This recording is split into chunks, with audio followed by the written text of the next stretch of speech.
কিভাবে আছে, কি অবস্থায় আছে, কি হালে আছে আমার পরিবার, আমি নিজে, আমার আসলে পরিবারের যে সদস্যগুলো সবাই অসুস্থ হয়ে পড়েছে। আমার শ্বশুর, আমার শাশুড়ি, আমার ননদ, আমরা সবাই প্রত্যেকে পরিবারের সবাই অনেক বেশি অসুস্থ হয়ে পড়েছি। আসলে আজকে 14টা দিন, যে মানুষটা কখনো একদিন আমাদেরকে ছাড়া থাকেনি, সে আজকে 14টা দিন ধরে নিখোঁজ। অথচ আমাকে কেউ কোনো ধরনের কোনো ক্লু দিতে পারছে না, আমার হাজবেন্ড কোথায় আছে, কি অবস্থায় আছে, কোনো কিছু বলতে পারছে না। আমার প্রশাসন এবং সাধারণ জনগণের কাছে একটাই অনুরোধ, আমার স্বামীকে ফিরিয়ে দেওয়া হোক, আমার স্বামীকে ফিরিয়ে দেওয়া হোক, যে কোনো মূল্যে, যে কোনো কিছুর বিনিময়ে আমার স্বামীকে ফিরিয়ে দেওয়া হোক।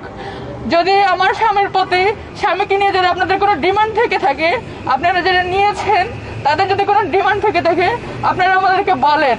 আমাদের সাধ্যের মধ্যে যদি থাকে, আমরা আপনাদের জন্য সর্বোচ্চটুকু দিয়ে দিব। শুধু আমার হাজবেন্ডকে জানে ফিরিয়ে দেন, আর কিছু চাই না আপনাদের কাছে, শুধুমাত্র আমার হাজবেন্ডকে জানে ফিরিয়ে দিন। সাধারণ জনগণের কাছে আমার একটাই অনুরোধ, আমরা এই দেশের জন্য কাজ করেছি, আমরা হাজবেন্ড ওয়াইফ, আমাদের বাংলাদেশের যে স্বেচ্ছাসেবী 64 জেলায় ভলান্টিয়ার আছে, আমরা একসাথে কাঁধে কাঁধ মিলিয়ে এই দেশের জন্য অনেক কাজ করেছি। আমরা ঢাকার বিভিন্ন এবং দেশের বাইরে বিভিন্ন হসপিটালে আমরা রক্ত দিয়েছি। আমরা নিজেরা না পারলে অন্যকে দিয়ে সাহায্য করেছি। আপনারাও যদি নিজেরা না পারেন, আপনারা অন্যকে সহযোগিতা করুন। আমরা যে কোনো মূল্যে আমার স্বামীকে ফেরত চাই, যে কোনো মূল্যে।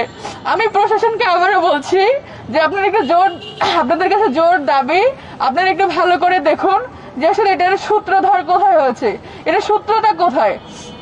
আপনারা একটু ভালো করে যদি খুঁটিয়ে খুঁটিয়ে দেখেন, আমার বিশ্বাস আমরা বাংলাদেশে যারা আছি নাগরিক, আমরা তো বিশ্বাস করি, আমরা সম্মান করি, শ্রদ্ধা জানাই প্রশাসনকে।